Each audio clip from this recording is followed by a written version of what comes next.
নমস্কার। আজ বৃন্দাবনের এমন একটা মন্দির বা এমন একটা জায়গা আপনাদের দর্শন করাবো, যেখানে আধ্যাত্মিকতার পরিপূর্ণ। ধীরে ধীরে মন্দিরে প্রবেশ করব। মন্দিরে প্রবেশ করেই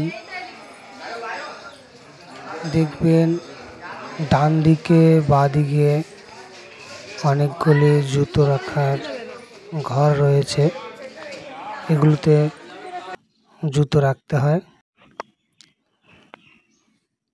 আমি নিধিবনে প্রবেশ করছি। নিধিবন অনেকে মধুবনও বলে থাকে। এটা সেই স্থান যেখানে ভগবান শ্রীকৃষ্ণ প্রতিদিন রাতে গোপীদের সঙ্গে রাসলীলায় মত্ত থাকেন। নিধিবন খুবই শান্ত এবং আধ্যাত্মিক উৎসাহে পরিপূর্ণ। যে কেউ এখানে আসেন তিনি এই স্বর্গীয় স্থানটি পরিদর্শন না করে থাকতে পারে না। নিধিবন হলো এমন একটি স্থান যেখানে মহান সঙ্গীতজ্ঞ সঙ্গীত চর্চা করতেন। ধারণা করা হয় স্বামী হরিদাসের ভগবান শ্রীকৃষ্ণের প্রতি এতটাই ভক্তি এবং আবেগ ছিল যে ভগবান শ্রীকৃষ্ণ বাঙ্কে বিহারী হিসাবে রূপ ধারণ করে হরিদাসের সামনে আবির্ভাব হয়েছিলেন। বাঙ্কে বিহারীর উদ্দেশ্যে নির্মিত বাঙ্কে বিহারী মন্দিরটি এখানে দর্শন করা যায়। বৃন্দাবনে যত মন্দির বা দর্শনীয় জায়গা রয়েছে তার মধ্যে এই নিধিবন খুবই রহস্যময় জায়গা। এখানে পর্যটকরা বা দর্শনার্থীরা রাত 8টার পরে প্রবেশ করতে পারে না,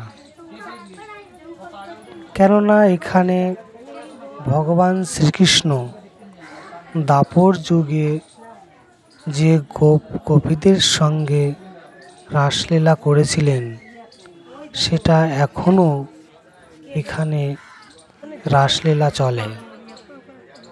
ভগবান শ্রীকৃষ্ণ তার রাধিকা এবং প্রিয় সখীদের সঙ্গে দেখা করতে আসেন।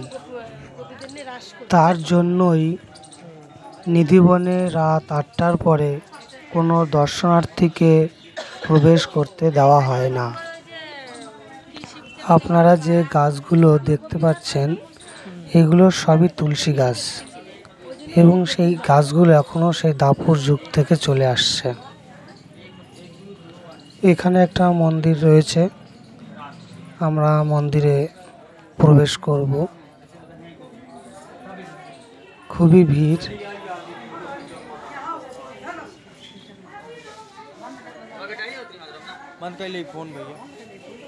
ভিড় উপচে সামনের দিকে এগিয়ে চলছি।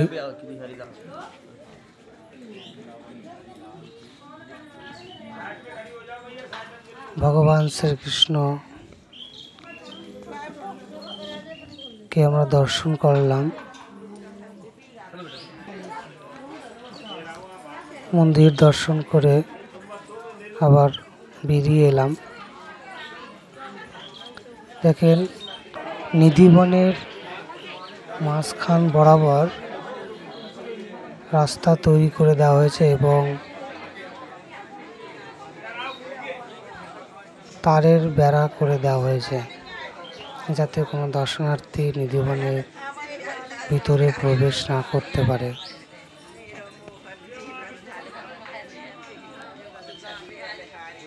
মন্দিরের বাইরে এসে দেখুন নিধিবনে প্রচুর বানর দেখা যায়। কথিত আছে রাত 8টার পরেও এই বানরগুলো থাকে না, বানরগুলো বেরিয়ে যায়। আমরা আরেকটা মন্দিরে প্রবেশ করব। এই মন্দিরটি আশীর্বাদ প্রাপ্ত আধ্যাত্মিকতা পরিপূর্ণ মন্দির, যেখানে সব সময় পুজো অর্চনা চলতে থাকে। মন্দিরের ভিতরে ক্যামেরা নিষেধ, তাই পুরোটা দেখাতে পারলাম না। আপনারা এখানে আসবেন, সচক্ষে মন্দিরগুলো দর্শন করবেন। রাত 8টার পরে সমস্ত দর্শনার্থীকে বের করে দিয়ে এখানকার পুরোহিতরা প্রসাদ হিসাবে ভগবান শ্রীকৃষ্ণের জন্য লাড্ডু, পান, সিঙ্গার, এমনকি বিছানাও প্রস্তুত করে রাখা হয় এবং প্রসাদ, লাড্ডু, পান কিছুই নেই এবং বিছানা এলোমেলো অবস্থায় আছে। ভগবান শ্রীকৃষ্ণ যে প্রতি রাতেই এখানে অবস্থান করেন, এটাই তার প্রমাণ।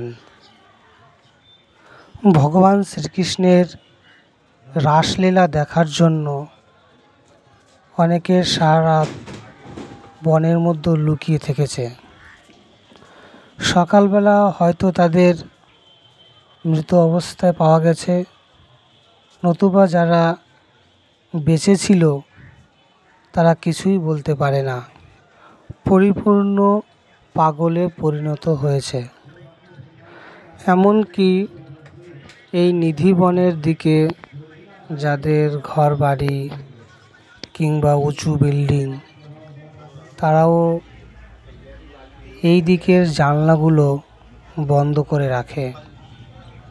কেউ কখনো সাহস দেখায় না যে ভগবান শ্রীকৃষ্ণকে রাত্রিবেলা দর্শন করবে।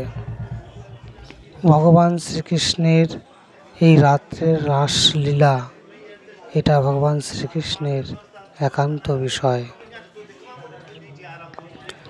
ভিতরে আর একটা মন্দির, এটা সেই মন্দির যেখানে ভগবান শ্রীকৃষ্ণ বাঙ্কে বিহারী হিসাবে দর্শন দিয়েছিল। আসেন, এই মন্দিরে আমরা প্রবেশ করব।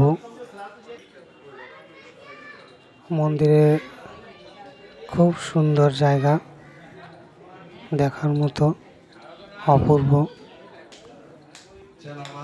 কিন্তু মন্দিরটিতে ফোন অ্যালাউ নেই। আপনারা এখানে আসবেন, ভগবানকে দর্শন করবেন।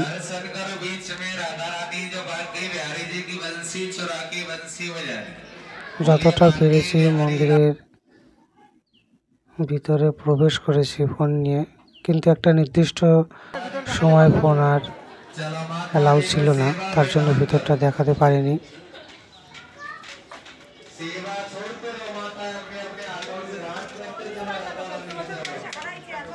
ডান দিকে দেখেন অনেকগুলো সমাধি আছে। এখানে কোনো কোনো সাধু সন্তদের রাখা হয়েছে এবং ভগবান শ্রীকৃষ্ণের পদযুগল হিসেবে দেখানো হয়েছে। এখানকার তুলসী গাছগুলো খুবই ছোট ছোট ছোট ছোট বলতে মানে উচ্চতায় খুবই কম,